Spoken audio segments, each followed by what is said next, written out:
Good evening sir. Good evening. Recording in progress. चले बच्चा लोग वीडियो ऑन कर लीजिए।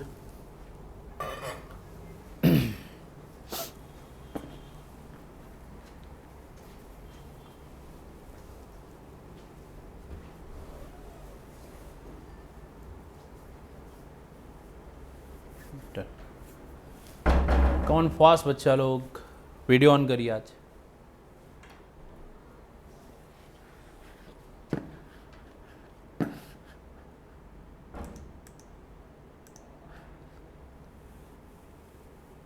बेटा वीडियो नहीं, लेक्चर नहीं, आज तो आगे पढ़ाऊंगा ही नहीं, देख लो आप।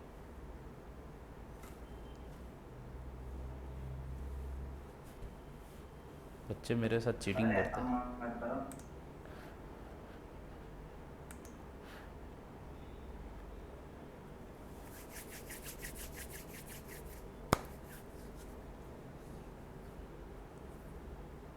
बच्चा लोग मैं आपको देख लूँगा, आप चिंता मत करो यार।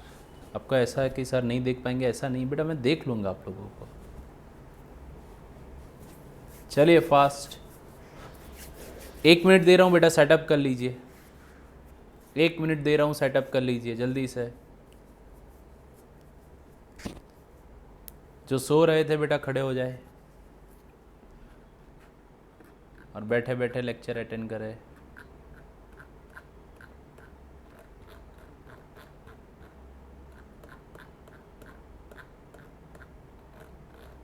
ओके बच्चा लोग, क्या हमारे 2 लेक्चर्स एकदम क्लियर है काइनेमेटिक्स के?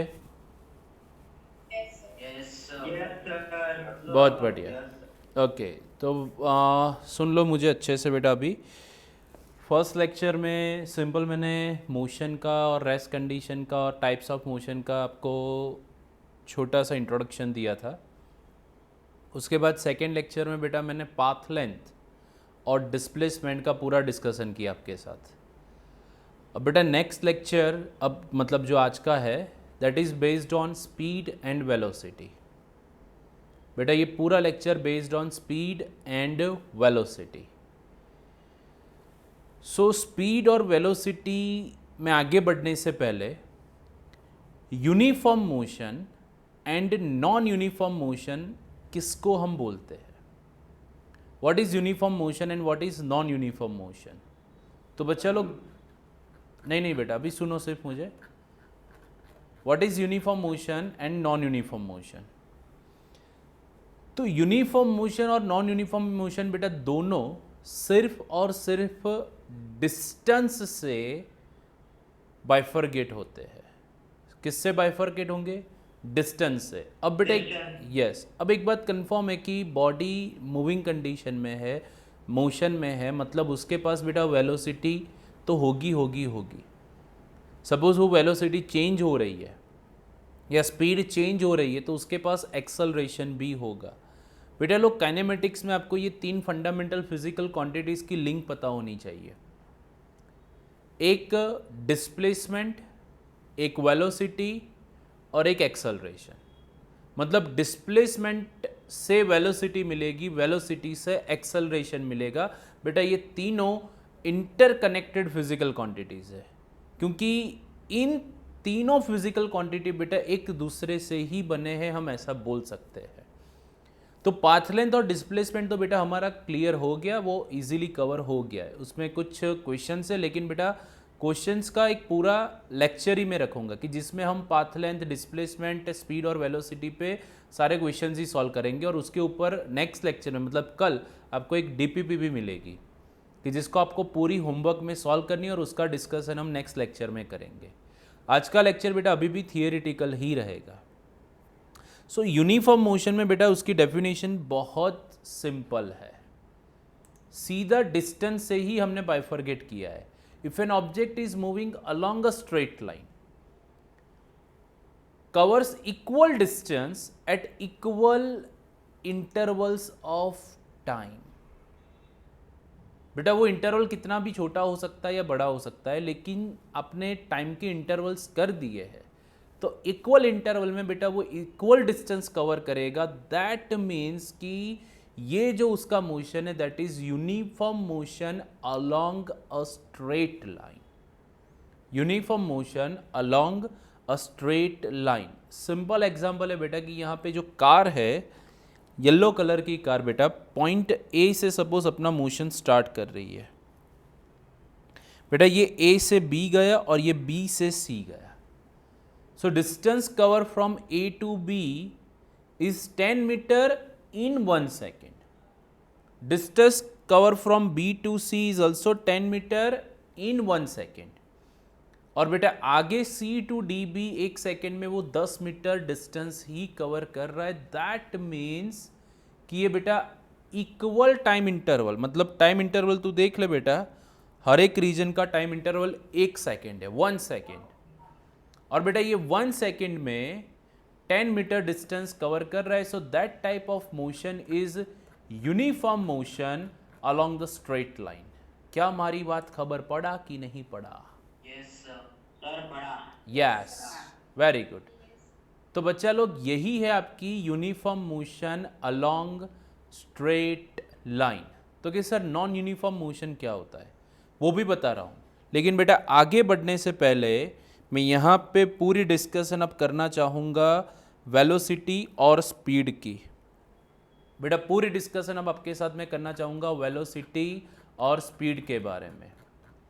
तो बच्चा लोग ये दोनों टर्म्स आपने कहीं ना कहीं तो सुने ही हैं कि वेलोसिटी क्या है और स्पीड क्या है। तो बच्चा लोग speed is the vector scalar form of velocity, या उल्टा भी बोल सकते हो कि velocity is the vector form of speed. मतलब स्पीड की बेटा डेफिनेशन बहुत सिंपल है,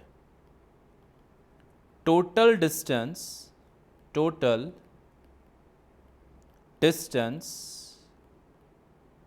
covered divided by total time taken by the body during the motion.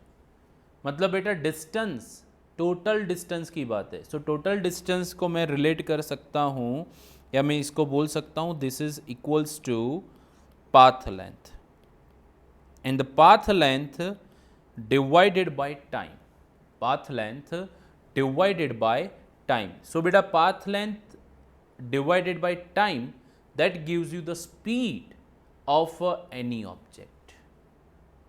तो बच्चा लोग यहाँ से हम सिंपल कुछ बातें करना चाहेंगे कि पाथ लेंथ के ऊपर स्पीड डिपेंड करती है।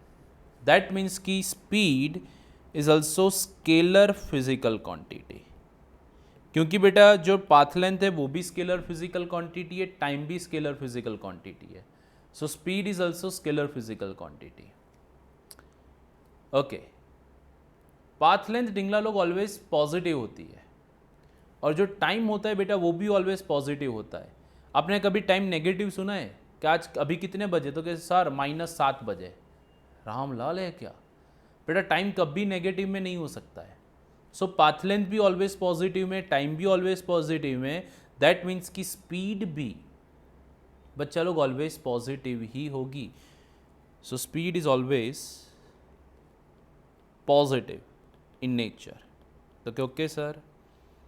Next, path length is depends on path, that's why speed is also depends on path taken by the object. So बेटा यहाँ पे भी मैं लिख सकता हूँ कि speed is depends on path which is taken by an object. तो क्या yes sir? Next point, SI unit of speed. So SI unit of path length is meter and SI unit of time is second. That's why SI unit of speed is meter per second, और इसको हम metre into second raise to -1 लिख सकते हैं। तो बेटा ये जो पॉइंट्स है, ये पॉइंट्स आपको स्पीड के याद रहने चाहिए। एक तो उसका formula that is path length upon time, second scalar physical quantity that is always positive that depends on path, and SI unit of speed is meter per second और metre into second raise to -1। तो क्या okay sir? कोई बात नहीं रे बाबा, मजा आ रहा? ठीक है। अब बेटा vector form of speed is velocity. So बेटा स्पीड को अब ऐसे, एवरेज स्पीड को ऐसे डिनोट कर सकते हो। This is the average speed. लेकिन जब बात आती है वेलोसिटी की, तो बच्चा लोग velocity is the vector form of speed. तो पहले तो वेलोसिटी का बेटा आप तरीका देखो, हम इसको ऐसे डिनोट करेंगे। बेटा ये तो एवरेज वेलोसिटी का सिंबल, मतलब एवरेज का सिंबल है। लेकिन जब भी किसी भी फिजिकल क्वांटिटी के ऊपर बेटा हम सिंपल ऐसा एरो ड्रॉ करेंगे, सो ये जो एरो का नोटेशन है बेटा, that gives us information about nature of physical quantity. और जब भी एरो आ जाएगा मतलब समझ लो कि this is vector physical quantity. खबर पड़ी? Yes, sir. Yes, sir. Yes, Tingla log. So this is vector physical quantity. Okay. Now definition of velocity, formula of velocity. So बच्चा लोग, velocity is simple. This is equals to change in position divided by time taken during the motion. बेटा उरिल, मैंने अभी इतना बोला कि जब किसी भी फिजिकल क्वांटिटी के ऊपर एरो ड्रॉ करेंगे तो हम उसको वेक्टर फिजिकल क्वांटिटी बोल सकते हैं। नाउ डेफिनेशन या formula of velocity is equals to change in position divided by time taken during the motion. So change in position is relate with path length और displacement. Yes बेटा, so this is equals to displacement divided by time, and displacement is also defined as shortest distance between initial and final point. So displacement is the vector physical quantity, that's why velocity is also vector physical quantity. And डिंगला लोग एक बात याद रखना, direction of displacement is always from initial position to the final position. That's why direction of velocity is also along the direction of displacement. So direction of velocity is always from initial location to final location. Okay sir, कोई बात नहीं। Next बेटा, velocity क्या always positive ही होगी कि वो negative और zero भी हो सकती है? सर क्योंकि डिस्प्लेसमेंट के साथ डायरेक्शन है तो नेगेटिव और जीरो। यस नेगेटिव और जीरो भी हो सकता है। Yes, so it can be positive, negative and zero. तो okay sir, displacement is depends on initial and final location, so velocity is also depends on initial and final location. हाँ, SI unit of velocity is same as SI unit of speed. So SI unit of velocity is meter per second or meter into second raised to -1. So beta, this is the formula of velocity. Vector V is equals to displacement divided by time. So बच्चा लोग हम simple क्या बोल सकते हैं यार, कि velocity is the vector form of speed, बस और कुछ नहीं है। Velocity is the vector form of speed. जैसे कि बेटा displacement is the vector form of path length, वैसे ही velocity is the vector form of speed. तो क्या यस सर, आपकी बात एकदम से सही है। अब डिंगला लोग एक बात और यहाँ पे मैं लिख देता हूँ, आप अपना आंसर चैट सेक्शन में मुझे भेजिएगा। बेटा what is the relation between path length and displacement? So path length is always greater than or equals to displacement. So for equal time interval, now what is the relation between speed and velocity? What is the relation between speed and velocity? Chat section में बताइए बेटा।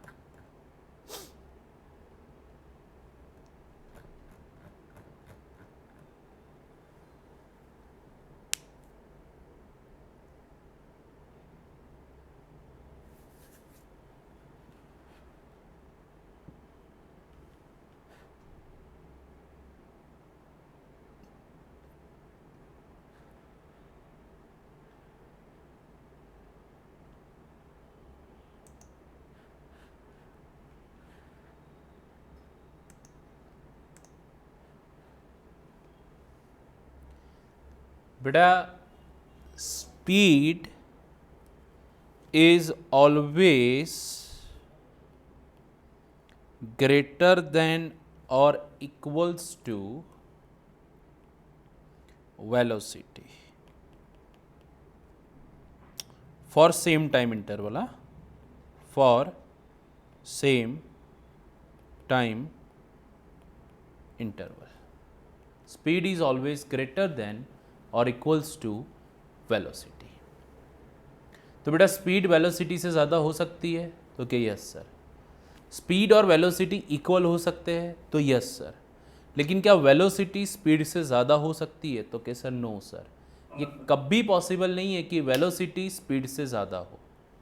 बच्चे लोग please एक बात आप लिख लो और दिमाग में सेट कर लो कि वेलोसिटी और स्पीड इक्वल कब हो सकते हैं, तो कि जब सर पाथ लेंथ और डिस्प्लेसमेंट सेम हो। तो पाथ लेंथ और डिस्प्लेसमेंट सेम कब हो सकते हैं? Object is moving in the straight line without without any without Changing changing its direction. Yes पर सर इसमें तो हम ऐसा भी लिख सकते हैं कि स्पीड भी सेम ही होनी चाहिए और टाइम भी सेम ही होना हाँ, मैंने अभी क्लैरिफाई कर दिया फॉर सेम टाइम इंटरवल, तो अब बात उसकी करूंगा मैं। बच्चा लोग एक बात समझ लो कि मोशन इन अ प्लेन और मोशन इन अ स्पेस में कभी पाथ लेंथ और डिस्प्लेसमेंट सेम नहीं होगा, ये बात कंफर्म है। बेटा पाथ लेंथ और डिस्प्लेसमेंट सेम होने का तरीका और उसकी पॉसिबिलिटी सिर्फ और सिर्फ motion in a straight line में ही है। सो पाथ लेंथ और डिस्प्लेसमेंट बेटा सेम तभी होगा जब body moves in a straight line without changing its direction. बात खत्म। बेटा याद रखोगे ये बात को? यस बेटा जब बॉडी इनिशियल पॉइंट से फाइनल लोकेशन तक जा रही है और वो अपने ड्यूरिंग द मोशन अपनी डायरेक्शन में थोड़ा सा भी चेंज करे बेटा, या अपना पाथ बदले, मतलब समझ लो कि पाथ लेंथ बढ़ जाएगी, डिस्प्लेसमेंट कम हो जाएगा, स्पीड बढ़ जाएगी, वेलोसिटी कम हो जाएगी फॉर सेम टाइम इंटरवल। तो बच्चा लोग प्लीज़ इसका स्क्रीनशॉट ले लो, फिर आगे बढ़ते हैं।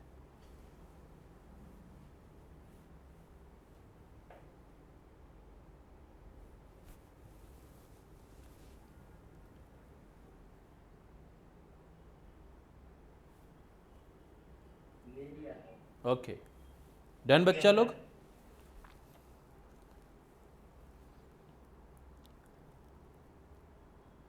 ठीक है बेटा, एक एग्जांपल से हम वेलोसिटी और स्पीड को क्लियर करते हैं। Example okay. सो बच्चा लोग suppose capital A is the initial point, initial location of body, and capital B is the final location of body. तो बेटा मैं कैपिटल ए से कैपिटल बी तक जा रहा हूं। So when a particle moves from capital A to capital B in a straight line, so beta this is the path 1 for body. बेटा दूसरा पाथ ये ब्लैक कलर का मैंने लिया ऐसे, this is the second path, and the third path is also from A to B.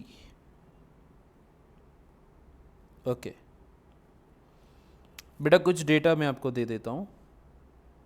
For path 1 total distance दे रहा हूँ। Total distance travelled by body is 100 metre and time taken is 10 seconds. For path 2 distance travelled by body is 200 metre and time taken is 40 seconds. And for path 3, distance traveled by body is 300 meter and time taken by the body is 20 seconds.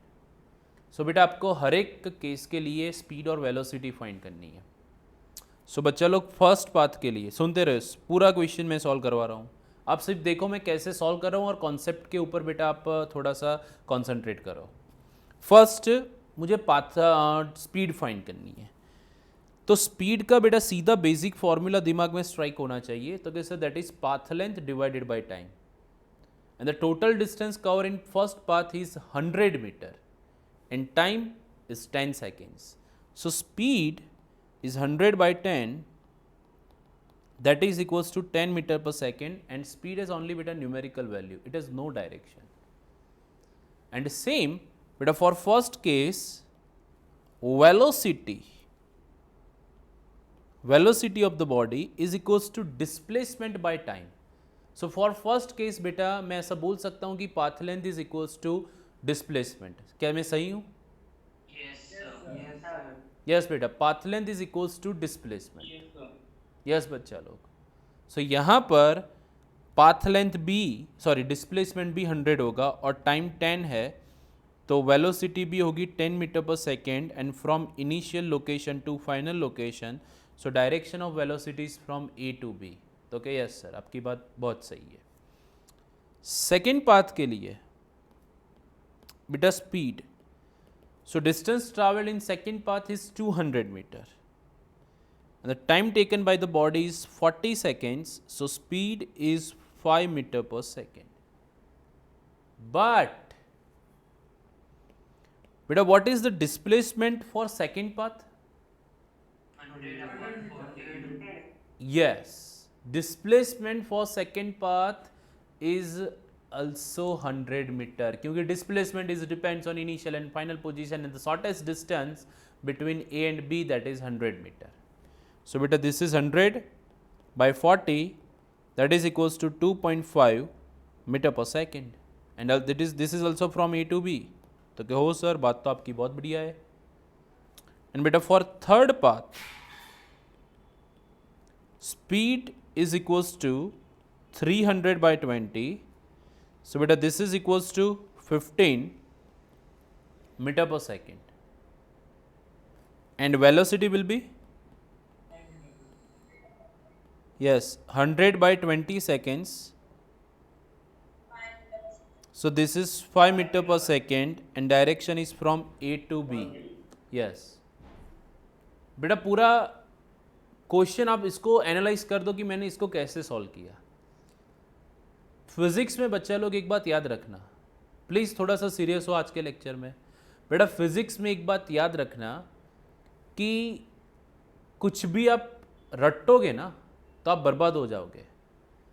फॉर्मूले बेटा याद रखो, बात सही है, लेकिन वो फॉर्मूले कैसे अप्लाई करना है बेटा, उसकी एप्लीकेशन मेथड जब तक बेटा वो अपने दिमाग में ट्रेन नहीं करोगे ना, तब तक फिजिक्स इजी नहीं लगेगा। लेकिन एक बार बेटा आपको एप्लीकेशन करना आ गया ना, मतलब इससे इंटरेस्टिंग सब्जेक्ट फिर दूसरा कोई नहीं लगेगा, ये बात याद रखना। इसीलिए बेटा स्टार्टिंग फेज में मैं स्पीड बहुत कम रखूँगा, और कहीं कुछ भी डाउट है बेटा तो तुरंत पूछ लीजिए,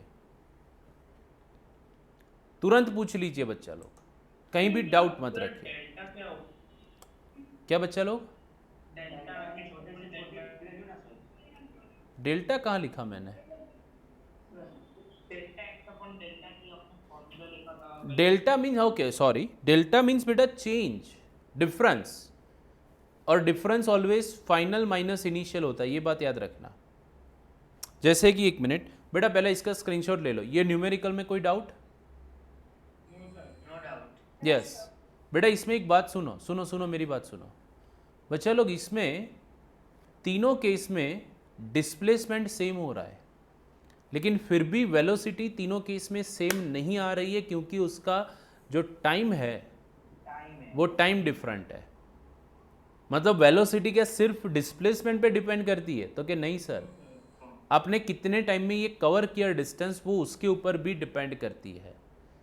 सो rate of change of position is also called as velocity. Rate of change of position is also called as velocity, and the rate of rate of distance traveled by the body is called as speed. मतलब बेटा ये कितने rate से change हो रहा है, वो है स्पीड और वेलोसिटी। सो सिंपली बेटा पहले स्क्रीनशॉट ले लो इसका, फिर आगे बढ़ते हैं। ओके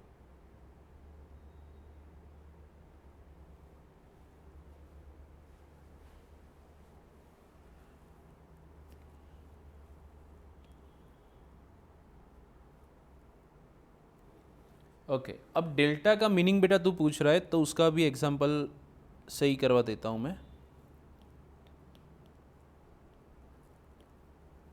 तो चलो पहले तो सपोज मैंने लिखा ना डेल्टा एक्स, तो डेल्टा का मतलब बेटा simple difference.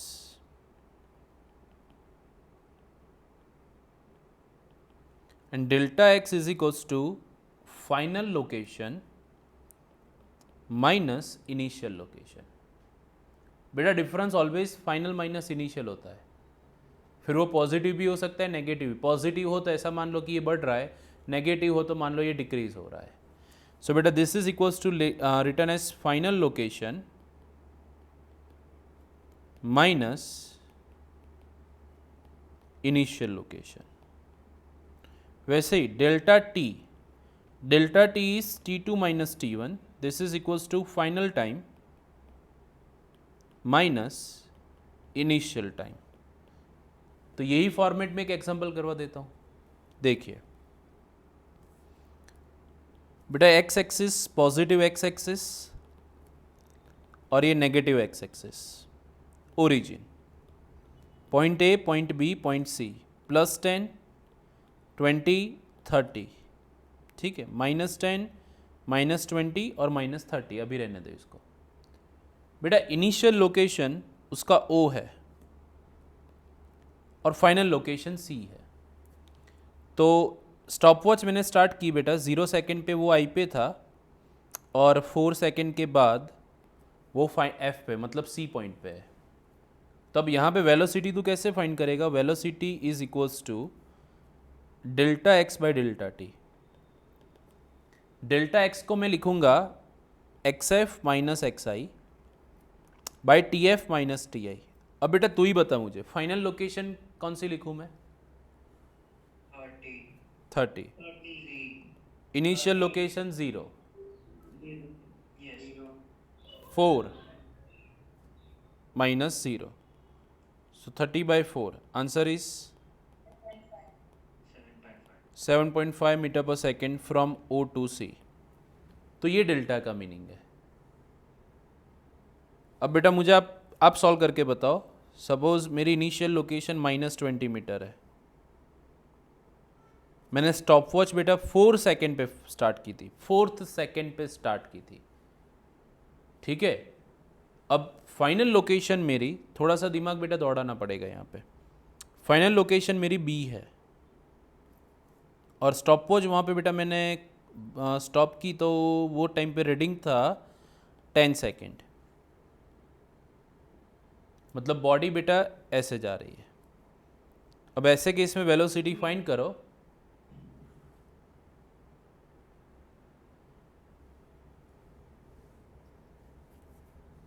Sir 0 sir 0 sir 4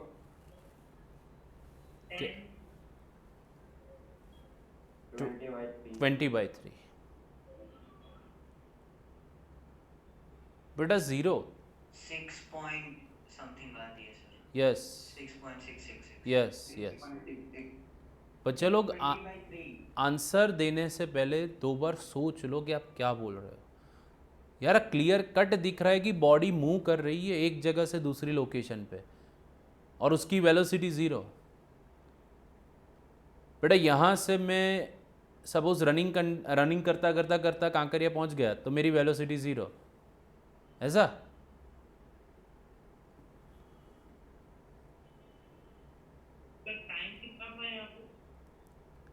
देखो कितना होगा, इनिशियल लोकेशन पे कितना टाइम है? 4 seconds। ऑलरेडी 4 है और फाइनल लोकेशन पे 10 सेकेंड्स, यस। तो बच्चा लोग सुनो, डेल्टा एक्स का फॉर्मूला लगाया मैंने, फाइनल माइनस इनिशियल, तो उसकी final location 20 minus initial location -20 and divided by final time minus initial time. Final time is 10 second minus initial time is 4 second. So this is 40/6 20/3 and this is 6.67. तो sir 40/6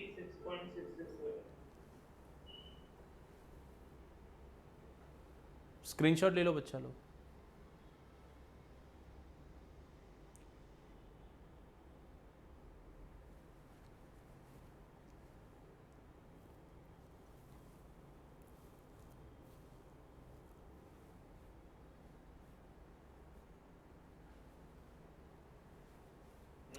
okay चलिए बच्चा लोग, तो क्या velocity और speed दोनों की बेटा कंसेप्ट से बातें क्लियर हो रही है आप लोगों को? बहुत बढ़िया। यस, तो डेल्टा एक्स का भी डाउट क्लियर हो गया होगा, शॉर्टेस्ट डिस्टेंस, पाथ लेंथ और वो सारी बातें बेटा हमने कवर कर दी है। अब हाँ, दूसरी एक बात बेटा, वापस से वही बात स्टार्ट कर रहे हैं, यूनिफॉर्म मोशन। बच्चा लोग, यूनिफॉर्म मोशन मतलब distance travelled by body is equal in equal time intervals. मतलब बेटा टाइम इंटरवल मैंने फिक्स कर दिया कि अब टाइम इंटरवल 1 सेकेंड है, तो 1 सेकेंड में बॉडी 10 मीटर डिस्टेंस कवर कर रही है, मतलब समझ लो कि that is the uniform motion. अब वही डायग्राम फिर से बेटा, point A, point B, point C and point D, please सुनते रहिए बेटा। A to B 10 metre, B to C 10 metre and C to D 10 metre. Body moves in a straight line from A to D direct. Time taken from A to B is 1 second, time taken from B to C is also 1 second and time taken is C to D is 1 second. तो बेटा पूरा motion मैंने कितने parts में divide किया? 3 parts, और तीनों parts में टाइम 1 सेकेंड दे दिया। तो बच्चा लोग, क्या ये यूनिफॉर्म मोशन है कि नहीं है? ओके। और दूसरी बात बेटा, body moves in a straight line without changing its direction, that's why speed and velocity same for this case. तो ओके सर, अब हर एक सेगमेंट में बेटा आपको उसकी स्पीड या वेलोसिटी निकालनी है, हर एक सेगमेंट के लिए। तो ए टू बी के लिए बच्चा लोग, जो उसकी स्पीड होगी for A to B that is 10/1, so वो स्पीड होगी 10 मीटर पर सेकेंड। तो कि यस सर, बहुत बढ़िया। बी टू सी क्या 10 मीटर पर सेकेंड ही होगी? Yes sir. एंड बच्चा लोग सी टू डी बी उसकी 10 मीटर पर सेकेंड ही होगी। सो बेटा this is the motion with constant velocity. बेटा this is the motion with constant velocity. Yes, constant velocity मतलब उसका जो मैग्नीट्यूड है बेटा, उसका मैग्नीट्यूड चेंज नहीं हो रहा है। मतलब 10 तो 10, और इवन बेटा there is a no change in direction of body during the motion. तो बेटा जब मैग्नीट्यूड भी चेंज नहीं होगा और डायरेक्शन भी चेंज नहीं होगी, तो ऐसा मोशन को हम कांस्टेंट वेलोसिटी या मूविंग विथ कांस्टेंट स्पीड बोल सकते हैं। बेटा मैं आपका थोड़ा सा यहाँ पे नॉलेज चेक करना चाहूँगा कि सपोज़ मैं पॉइंट ए से निकला, पॉइंट बी गया, 2 सेकेंड में मैंने 20 मीटर डिस्टेंस कवर किया। फिर बी से सी जा रहा हूँ बेटा, मैंने 20 मीटर और डिस्टेंस कवर किया और 2 सेकेंड में।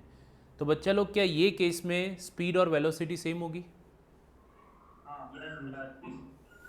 नो सर, स्पीड और वेलोसिटी सेम नहीं हो सकती। बेटा ऑनलाइन लाफा मारूंगा आप लोगों को, ऑनलाइन लाफा। सोचे समझे बेटा आंसर दे देते हो, क्या कर रहे हो आप लोग? एक मिनट, खबर पड़े मुझे भणाऊं છું એમાં? Yes sir. मेहरबानी तुम्हारी। टिंगला लोग, स्पीड और वेलोसिटी सेम होगी? नो। तो फिर बेटा वो अपनी डायरेक्शन चेंज कर रहा है भाई। ड्यूरिंग द मोशन बेटा उसने 90 डिग्री पे टर्न लिया है, 90 डिग्री पे। तो डायरेक्शन चेंज कर रहा है मतलब स्पीड और वेलोसिटी सेम नहीं होगी, लेकिन सुन सुन सुन, लेकिन ये पार्टिकल कांस्टेंट स्पीड से मूव कर रहा है बट कांस्टेंट वेलोसिटी से मूव नहीं कर रहा है, क्योंकि सेगमेंट ए टू बी के लिए उसकी स्पीड 20 मीटर पर सेकेंड होगी और डायरेक्शन ए टू बी होगी। बेटा 20 मीटर पर सेकेंड सही लिखा कि गलत है? गलत है। थैंक यस बेटा 10 होगा। थैंक यू, आपने बताया मुझे। हाँ यूनिफॉर्म मोशन तो है, यूनिफॉर्म मोशन तो है ये, लेकिन यूनिफॉर्म में भी मैं थोड़ा और अंदर जा रहा हूँ कि बेटा यूनिफॉर्म मोशन की बात हम कर रहे हैं तो उसमें ए टू बी उसकी स्पीड और वेलोसिटी 10 मीटर पर सेकेंड है और डायरेक्शन ए टू बी है, और बच्चा लोग बी टू सी बी उसकी स्पीड 10 मीटर पर सेकेंड है और वेलोसिटी बी टू सी है। तो तुम लोग देखो बेटा दोनों सेगमेंट्स में क्या उसकी डायरेक्शन सेम है कि डिफरेंट है? यस बेटा डायरेक्शन डिफरेंट है, लेकिन उसकी स्पीड जो है उसकी वैल्यू तो सेम है। तो बेटा ये कांस्टेंट स्पीड से मूव कर रहा है, लेकिन बेटा velocity is not constant. I hope बेटा आप ये कंसेप्ट समझ गए। Yes sir clear. यस बेटा ये यूनिफॉर्म मोशन तो है ही, लेकिन यूनिफॉर्म मोशन में भी कांस्टेंट वेलोसिटी और स्पीड का फंडा आता है, तो वो भी मैंने साथ में कवर कर दिया है। स्क्रीनशॉट ले लो एक बार फिर से समझा सकते हो सर?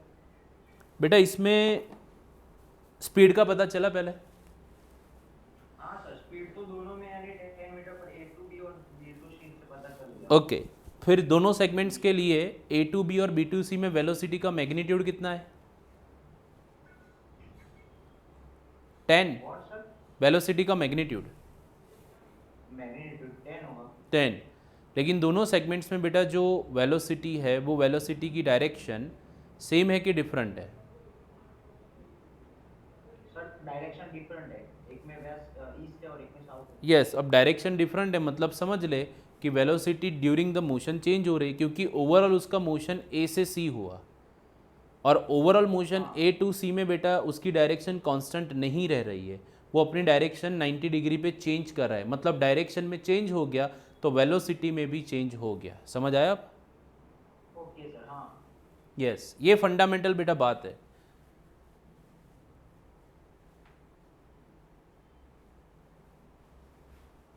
सर यस तो इसे यूनिफॉर्म मोशन नहीं बोल सकते? Uniform motion along the straight line है। यूनिफॉर्म मोशन प्लेन में भी हो सकता है, वो इक्वल डिस्टेंस कवर कर इक्वल टाइम में, लेकिन अभी स्ट्रेट लाइन की बात कर रहे हैं तो उसके रिलेटेड ही हम कंसेप्ट्स को बेटा कंस्ट्रेंट रखेंगे, आगे नहीं बढ़ेंगे अभी। ओके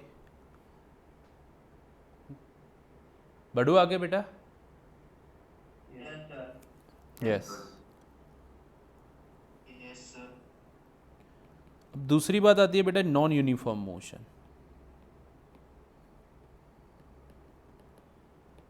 तो कि सर नाम से ही इसका काम पता चल गया, इक्वल टाइम इंटरवल में सर इसने डिस्टेंस इक्वल कवर नहीं किया होगा, इसलिए ये नॉन यूनिफॉर्म मोशन है।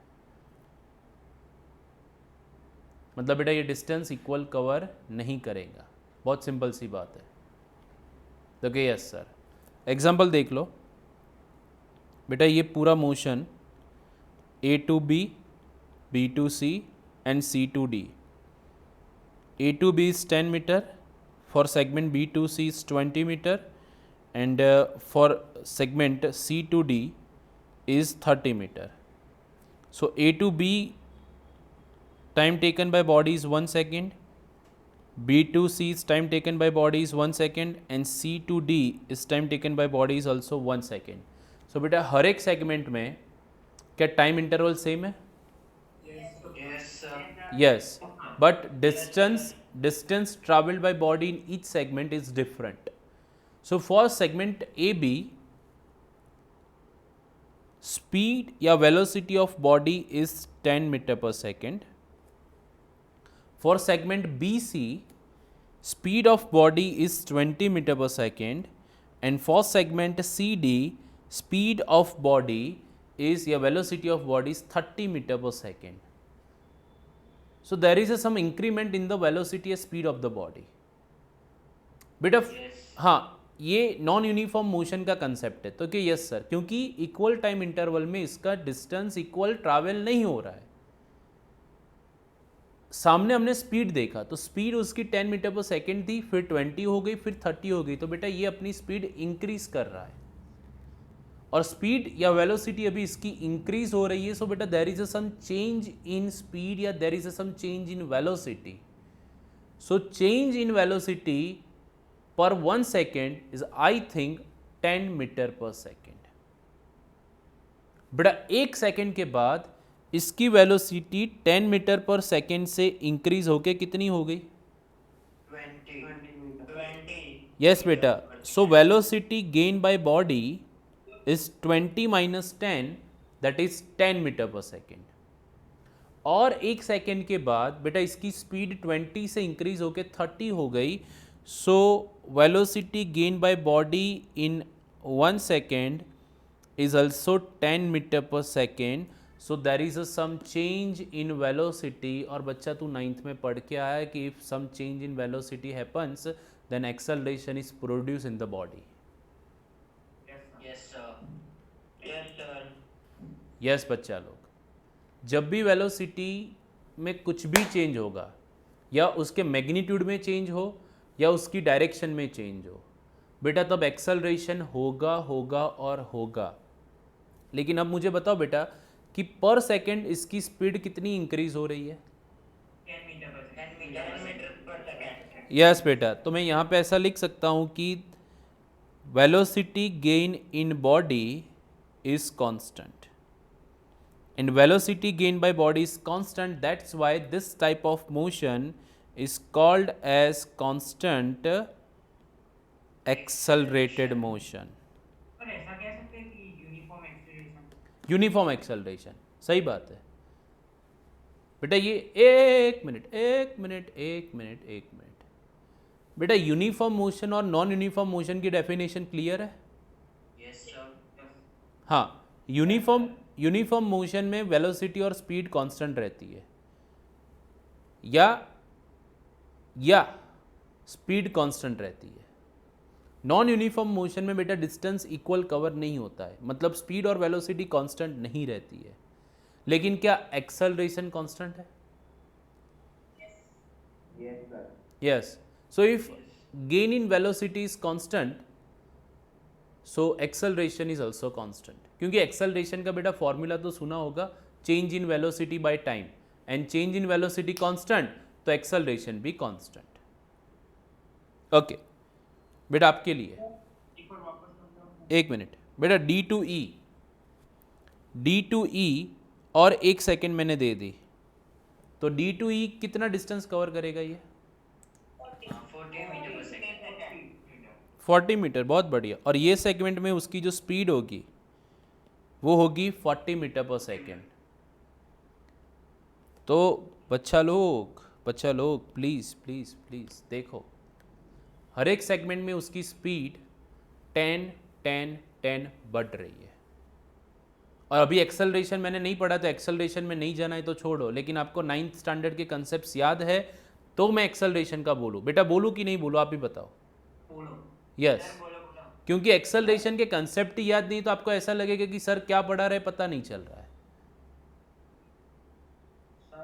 यस सर इसमें अपन ए बी सी डी लिखा आपने जिसमें, उसमें यानी ए टू बी 1 सेकंड में किया और बी टू सी 2 सेकंड में किया होता और सी टू डी 3 सेकंड्स में किया होता, तो सर वो यूनिफॉर्म मोशन होता ना? तो यूनिफॉर्म होता. ओके. यस. और अगर सर टाइम अनइक्वली चेंज कर रहा है, लाइक फॉर 4 हो गया फिर 3 हो गया, तो फिर वो नॉन यूनिफॉर्म. तो फिर वो नॉन यूनिफॉर्म होगा. अभी बेटा मैं पूरा जो आपको एक्सप्लेन कर रहा हूँ ना, वो पूरा सेम टाइम इंटरवल के लिए बता रहा हूँ बेटा. मेरी पूरी थियरी किसके लिए अभी चल रही है? Same time interval. time yes, interval. So same time interval में डिस्टेंस सेम कवर किया मतलब यूनिफॉर्म मोशन, और अनइक्वल डिस्टेंस कवर किया मतलब नॉन यूनिफॉर्म। अब नॉन यूनिफॉर्म में भी बेटा क्या पार्ट्स पढ़ रहे हैं वो देखो। नॉन यूनिफॉर्म में वेलोसिटी चेंज होगी 10 से 20, 20 से 30, 30 से 40, और ये गेन जो है ये कांस्टेंट हो रहा है मतलब ये कांस्टेंट एक्सेलरेटेड मोशन है। और एग्जांपल्स बेटा भर भर के ले रहा हूँ, बस आप एक बार समझ लो कि मोशन में कौन से टाइप्स होते हैं, बस मेरा कहना यही है। बेटा दूसरा एक एग्जांपल, पहले इसका स्क्रीनशॉट ले लो प्लीज़। और सर यूनिफॉर्म मोशन में एक्सेलरेशन 0 होगा ना? यस,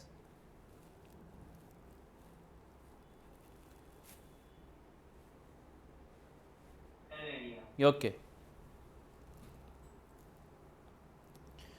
देखो बेटा ध्यान से, कुछ भी डाउट है पूछ लिया करो, हाँ सही है वो। अब बेटा वही बात, मैंने मोशन ए से स्टार्ट किया, ठीक है, A to B time interval 1 second and distance travel by body is 10 metre. B to C time interval also 1 second and distance traveled by body is 20 meter. C to D time interval is also 1 second and distance traveled by body is 40 meter. And D to E time taken by body is 1 second and distance traveled by the body is 100 meter. So बेटा equal time interval में ये speed up हो रहा है कि इसकी speed decrease हो रही है? स्पीड अप हो रहा है। बहुत बढ़िया, बहुत बढ़िया। बेटा मैं क्वेश्चन पूछूंगा, आप फटाक से लेकर आंसर चैट सेक्शन में देंगे, बोलेंगे नहीं, थोड़ी देर आप कुछ मत बोलो। ए टू बी में स्पीड बताइए।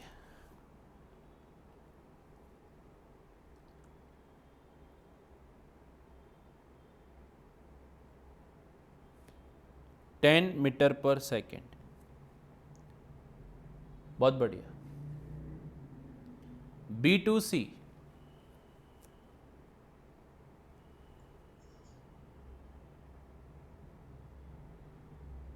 एक भी गलत आंसर नहीं, मजा आ गया। सी टू डी बहुत बढ़िया रे बाबा, मेरा हीमोग्लोबिन बढ़ गया रे आज। और डी टू ई क्या बात है, गुड गुड, बहुत बढ़िया बहुत बढ़िया। Now there is a gain in velocity. So for first after 1 second, velocity of body increase by 10 meter per second. Yes. After another 1 second, velocity of body increase by 20 meter per second. बहुत बढ़िया। And another 1 second के बाद velocity of body increase by, बहुत बढ़िया, वाह वाह, 60 metre पर second. So बेटा gain in velocity is equal कि unequal? That's my boy. So gain in velocity is not constant, या gain in velocity is unequal. That's why this type of motion is simply called as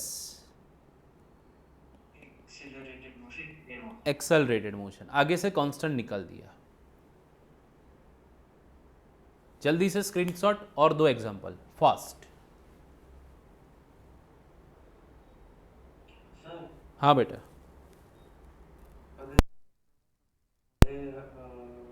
करा रहा हूँ, वही करा रहा हूँ।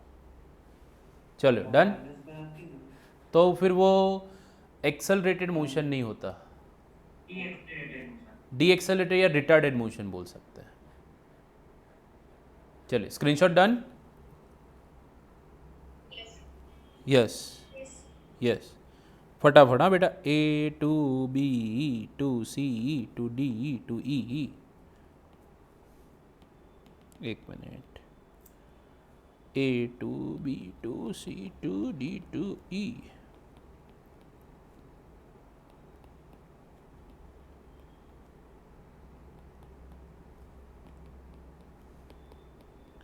बेटा अब इसमें मास्टरी आ जानी चाहिए।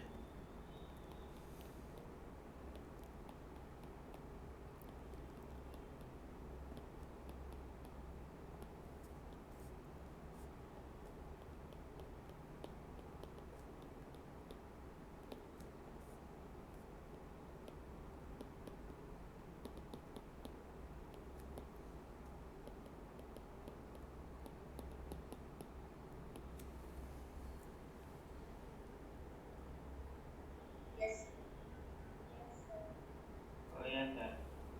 Retardation will be 10 meter per second. Constant retardation.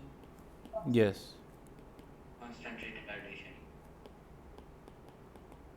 Sir ये समझ नहीं आया। एक मिनट किसने डाउट पूछा बेटा ये? सर ये समझ नहीं है, वापस से एक बार समझाइए। यस बेटा इसमें क्या समझ नहीं है पहले ये बताओ, तो उसके रिगार्डिंग डाउट कहाँ है? वो 10 मीटर डिग्री। ओके देख बेटा सेगमेंट ए बी में उसकी स्पीड 100 मीटर पर सेकेंड है, ये समझ आया? यस सेगमेंट बी सी में उसकी स्पीड हो गई 90 मीटर पर सेकेंड, उसके बाद उसकी स्पीड हो गई 80 मीटर पर सेकेंड एंड उसके बाद उसकी स्पीड हो गई 70 मीटर पर सेकेंड। सो स्पीड या velocity of body is continuously decreasing. सो एक सेकेंड के इंटरवल में उसकी स्पीड कितनी डिक्रीज हो रही है? सो फर्स्ट में उसकी 10 हुई, दूसरे सेगमेंट में भी 10 हुई, तीसरे सेगमेंट में भी 10 हुई। सो उसकी जो स्पीड का लॉस है बेटा वो कांस्टेंट लॉस है, और जब ये लॉस कांस्टेंट है तो हम इसको कांस्टेंट रिटार्डेड मोशन बोल सकते हैं। पहले तो रिटार्डेड मतलब उसकी स्पीड डिक्रीज होना, और दूसरा कांस्टेंट टर्म तभी लगा सकते हैं बेटा कि जब उसकी स्पीड यूनिफॉर्म रेट से डिक्रीज हो रही है। जैसे कि बेटा फर्स्ट सेगमेंट में 10 मीटर पर सेकेंड डिक्रीज हुआ, इसमें भी 10, इसमें भी 10, तो हर एक सेगमेंट में 10 मीटर पर सेकेंड डिक्रीज हो रहा है। इसीलिए बेटा ये टाइप का जो मोशन है ये कांस्टेंट रिटार्डेड मोशन है। बेटा क्या आपको जग सूना सूना लग रहा है? लगे ना कोई अपना ऐसा लग रहा है? No sir. यस बेटा ओ लुट गए, ऐसी फीलिंग भी नहीं आ रही है ना? सर तो इधर वेलोसिटी लॉस कांस्टेंट हुआ ना? Yes velocity loss of velocity constant हुआ। यस चलिए टोटल वेलोसिटी कैसे निकालते हैं? बेटा वो सहारा में पढ़ाऊंगा, मेरे ऊपर ट्रस्ट रखो बेटा, सब कवर कराऊंगा, लेकिन पहले बेसिक्स कवर करा दूँ आगे। अब नेक्स्ट लेक्चर में बेटा देखना क्या जादू होने वाला है आपके पास। 10 to 15 न्यूमेरिकल्स क्लास में सॉल्व करेंगे और 10 to 15 होमवर्क में सॉल्व करना है। फिर उसके बाद देखो आपके दिमाग का हाल क्या होता है बेटा। हाँ yes retarded means loss of velocity, बस दैट इज रिटार्डेड मोशन, या उसका दूसरा नाम डी एक्सेलरेटेड मोशन भी है। ओके यस बेटा 9th में मास प्रमोशन था आप लोगों का। No sir. No sir. Yes sir. Okay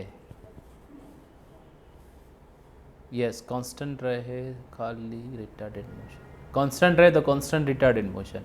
बेटा दूसरा ग्रेडिंग देखो, मैं निकला और गड्डी लेके, इनिशियली मेरी स्पीड 100 मीटर पर सेकेंड थी, तो कि सर गाड़ी लेके निकले कि धूम का बाइक लेके निकले? बेटा जो समझता है, इनिशियली मेरी स्पीड 100 मीटर पर सेकेंड थी, फिर एक सेकेंड के बाद 90 मीटर पर सेकेंड हो गई, और एक सेकेंड के बाद 50 मीटर पर सेकेंड हो गई, और एक सेकेंड के बाद पेट्रोल खत्म हो गया 0 मीटर पर सेकेंड। पहले तो ये रिटार्डेड मोशन है कि नहीं? ओके बेटा ये कॉन्स्टेंटली रिटार्ड हो रहा है? No sir. No sir. No sir. बेटा पहली सेकंड में लॉस 10 का था, दूसरी सेकंड में लॉस 40 का था, और तीसरी सेकंड में लॉस 50 का था। क्या मैं सही बोला? यस। यस, तो फिर ये सिर्फ और सिर्फ रिटार्डेड मोशन हो गया। नॉन यूनिफॉर्म तो है ही भाई, वो तो मेन है, लेकिन उसमें भी बेटा मैंने क्या क्या पढ़ा है पता चला? 4 टाइप के मोशन पढ़ा है। स्क्रीनशॉट ले लो फिर बताता हूँ।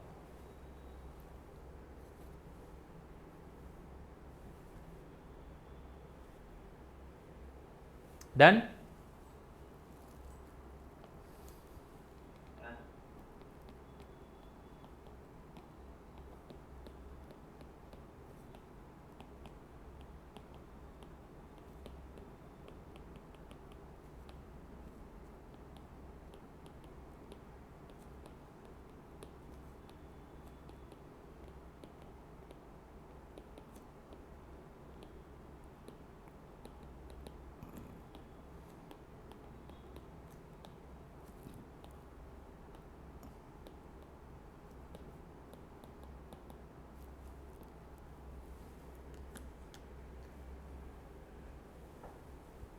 बेटा ने घुरी घुरी ने जो अच्छो नाम ने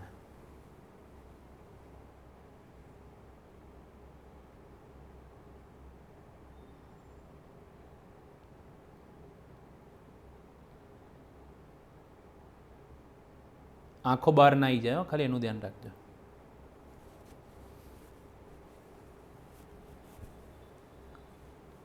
જોઈ લીધું? ओके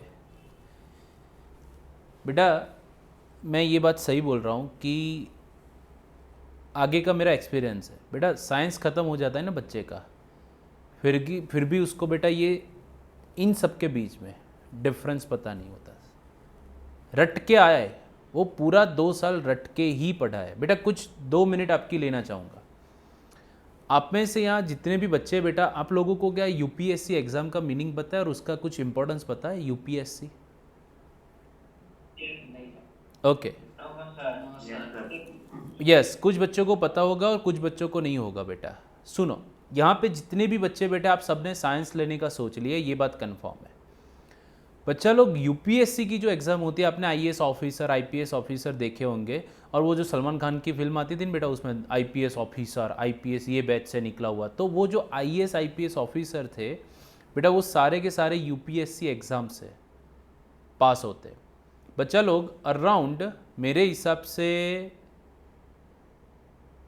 10 to 12 लाख कैंडिडेट्स होंगे जो एग्ज़ाम देते हैं हर साल, 10 to 12 लाख। उसमें से बच्चा लोग सिर्फ 1000 कैंडिडेट्स पास होते ये कॉम्पिटिटिव एग्ज़ाम में।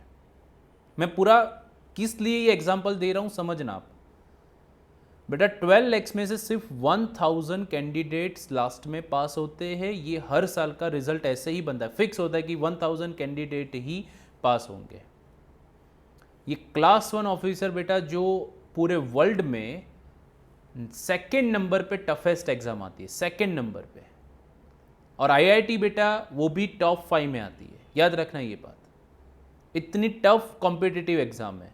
उसमें सिलेबस की थोड़ी सी मैं बातचीत करूँ तो पहले प्रीलिम एग्जाम होती है, फिर मेंस होती है, और फिर बेटा इंटरव्यू होता है। मेंस एग्जाम में सब्जेक्ट्स आप देखो ना, तो history, geography, polity, Indian polity, ethics, sociology बेटा, ऐसे टोटल मिला के 6 कंपलसरी सब्जेक्ट्स और 2 ऑप्शनल सब्जेक्ट्स होते हैं। ये एग्ज़ाम बेटा 1000 कैंडिडेट्स में से पिछले 5 से 7 सालों में 600 से 700 कैंडिडेट्स वो है जो लोग ने इंजीनियरिंग कंप्लीट किया है या जो लोग ने एमबीबीएस कंप्लीट किया है। बेटा मैं ये सही बोल रहा हूँ, एमबीबीएस कंप्लीट करने के बाद भी बच्चा यूपीएससी की प्रिपरेशन करता है।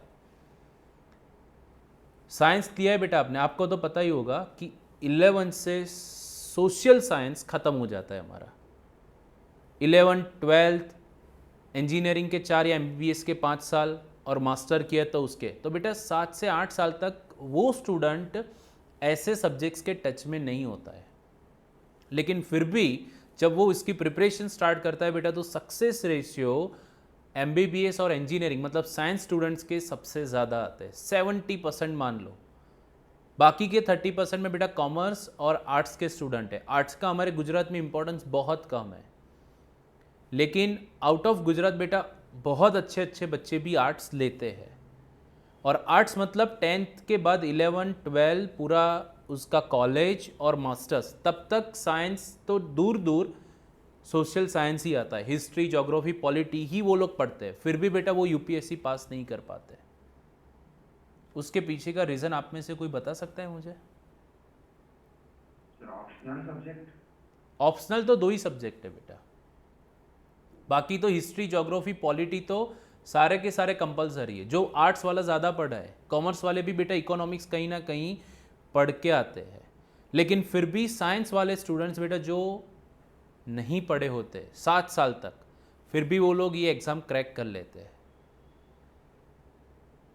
लर्निंग कैपेसिटी, लर्निंग कैपेसिटी बेटा जो साइंस वाला स्टूडेंट है ना, वो 7 साल में जो अपना दिमाग ट्रेन करता है ना, सब कॉमर्स वाले यही बोलते हैं साइंस बहुत टफ है, हमको ऐसा लगता है कॉमर्स वाले जलसा कर रहे हैं, लेकिन बेटा जब आप सोच समझ कर सब चीज़ें पढ़ते हो ना, तो तुम्हारा दिमाग बेटा 360 डिग्री पे वर्क करना स्टार्ट कर देता है। और जब दिमाग बेटा 360 डिग्री पे घूमने लगेगा ना, मतलब कोई भी सब्जेक्ट हो तुम आराम से उसको क्रैक कर सकते हो।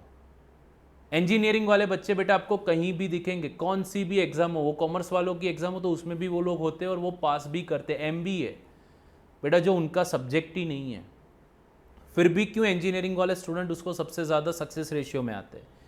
क्योंकि बेटा वो सब इंजीनियरिंग के 4 साल और साइंस के 2 साल दिमाग यूज़ करके पढ़ के आते हैं। और साइंस वाला जो बच्चा बेटा रट के आएगा ना, समझ लो उसका भी कोई इंपॉर्टेंस नहीं रहेगा।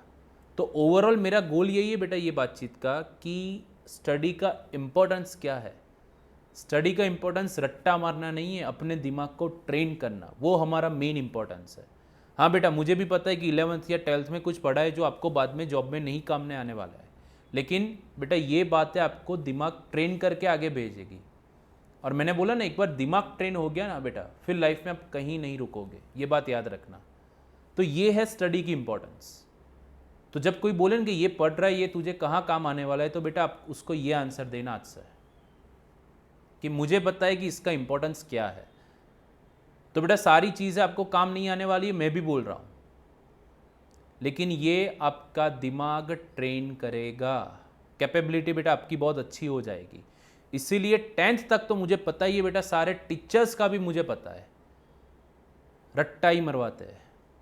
और 11th 12th में भी बेटा आपने यही गलती करी, मतलब समझ लो आपका करियर ख़त्म। और सबसे ज़्यादा रट्टेबाजी गुजरात में ही होती है, ये बात भी सही है। और बच्चा लोग एक बात बोलना चाहता हूँ, थोड़ा कॉन्ट्रडिक्टरी मेरा ये सेंटेंस है, लेकिन 10th वाले बच्चे, 10th वाले सब टीचर को ही पूछते, इंग्लिश SS पढ़ाने वाले टीचर को पूछते कि मैं 11th 12th में ट्यूशन कहाँ रखवाऊँ। बेटा थोड़ा सा तो देख लो आप कि क्या कर रहे हो। इंग्लिश SS पढ़ाने वाला बेटा वो मैथ्स, फिजिक्स, केमिस्ट्री का लेवल चेक करेगा।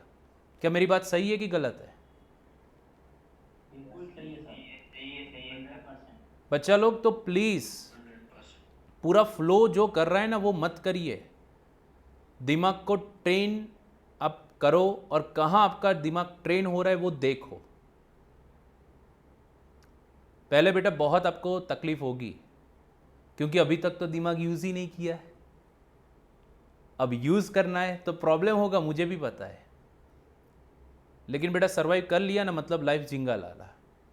और 2 टर्म्स है बेटा गुजराती में, मेहनत और मजूरी।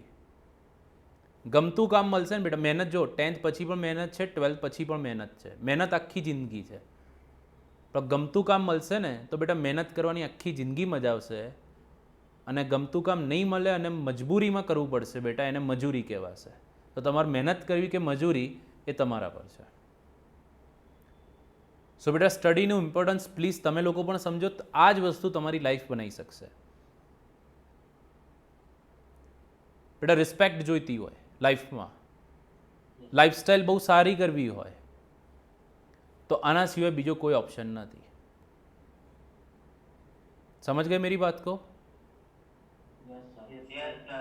Yes Tinglal, yes. तो बच्चा लोग आज के लेक्चर में इतना रखते हैं, कल का लेक्चर रेडी होके आना, बहुत भयानक होने वाला है। ठीक है, यस। ठीक है सर। ये constant velocity and constant speed ये दोनों यूनिफॉर्म मोशन में आएंगे ना? देखो बेटा, ये दोनों आएंगे यूनिफॉर्म मोशन में, लेकिन स्पीड में सिर्फ मैग्नीट्यूड चेंज होगा, तो कांस्टेंट निकल जाएगा। और सिर्फ उसका मैग्नीट्यूड कांस्टेंट रहेगा तो फिर वो कांस्टेंट स्पीड कहलाएगा। और वेलोसिटी कांस्टेंट के लिए उसका मैग्नीट्यूड और उसकी डायरेक्शन ये दोनों कांस्टेंट होनी चाहिए। हाँ, यूनिफॉर्म है, लेकिन कंडीशन ये है। सर तो यूनिफॉर्म में स्पीड तो कांस्टेंट रहेगी ना, वेलोसिटी का श्योर नहीं अगर डायरेक्शन यस, बहुत बढ़िया, बहुत बढ़िया, बहुत बढ़िया। सर यस, ये एक्सेलरेशन वाला तो वही एग्जांपल है ना जिसमें हमारी 10 आती थी फिर 20 आती थी, हमने वेलोसिटी को वो एक बार फिर से यानी उन दोनों का डिफरेंस निकाला था, उसमें भी 10 20 फिर 60 आ रही थी, वही वाला एक्सेलरेशन वाला। यस, इन शॉर्ट इतना याद रख कि gain in velocity is not constant. Okay. Yes, and loss in velocity, फिर loss in velocity is not constant, तो रिटार्डेड। Okay sir. यस, बच्चा लोग लेक्चर क्लियर ना? Yes sir. ओके, हाँ बेटा, कोई डाउट? सर ये मैग्नेट वेलोसिटी में मैग्नीट्यूड कांस्टेंट रहेगा तो डायरेक्शन भी कांस्टेंट रहेगा? ऐसा ऐसा बोल नहीं सकते, ऐसा नहीं बोल सकते। मैंने एक एग्जांपल वो करवाया था 90 डिग्री वाला, तो उसमें उसकी मैग्नीट्यूड कांस्टेंट रहती है 10 और 10, लेकिन उसकी डायरेक्शन चेंज हो रही, तो फिर वो कांस्टेंट वेलोसिटी नहीं है। तो यस, सर वो यूनिफॉर्म मोशन भी नहीं होगा ना सर? नहीं नहीं नहीं, यूनिफॉर्म मोशन के लिए बेटा डिस्टेंस है यार, तू कंफ्यूज मत कर मुझे भी। यूनिफॉर्म मोशन के लिए डेफिनेशन क्या है कि वो इक्वल टाइम में इक्वल डिस्टेंस कवर करे, तो वो यूनिफॉर्म है। हाँ। तो उसको डायरेक्शन के साथ कोई लेना देना ही नहीं है ना। ओके सर, तो यानी जो वेस्ट और साउथ आ रहा था तो वो भी यूनिफॉर्म मोशन ही होगा क्योंकि उसमें 20 मीटर और सेकंड्स 2 थी। Yes yes yes. Okay sir. और सर भाई सर अगर डायरेक्शन सेम हो और मैग्नीट्यूड अलग अलग है तो नॉन यूनिफॉर्म हो तो नॉन यूनिफॉर्म, तो नॉन यूनिफॉर्म। सर कौन कौन सा टॉपिक करवाना है? कल आज तक जो पढ़े ना उसके ऊपर न्यूमेरिकल्स करेंगे, ओके। इसीलिए मैंने पूरा भयानक लेक्चर होगा अब। चलिए बच्चा लोग, कल आपका इंतज़ार करूँगा। Bye bye. Bye sir. Bye sir. Bye बच्चा लोग, बाय।